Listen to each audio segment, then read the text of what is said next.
మనల్ని ధర్మం రక్షించింట్లే కరుణ కూడా కాపాడుతుంది. యముడు ధర్మమైతే యమున కరుణ.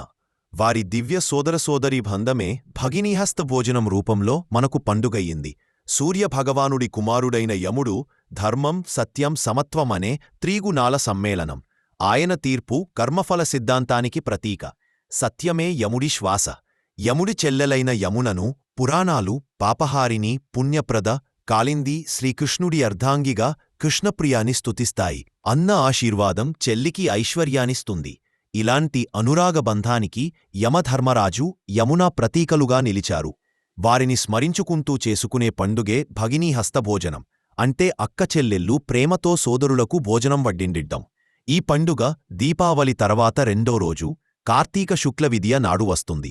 దీన్ని దక్షిణ భారతదేశంలో యమద్వితీయ, కాంతిద్వితీయ అని అంటారు. ఉత్తర భారతదేశంలో భాయి దూజని, నేపాల్లో భాయి టిక్కా, పంజాబ్లో టిక్కా అని పిలుస్తారు. రాఖీనాడు సోదరులను సోదరి దీవిస్తే ఈ పండుగ రోజు సోదరుడు సోదరిని ఆశీర్వదిస్తాడు.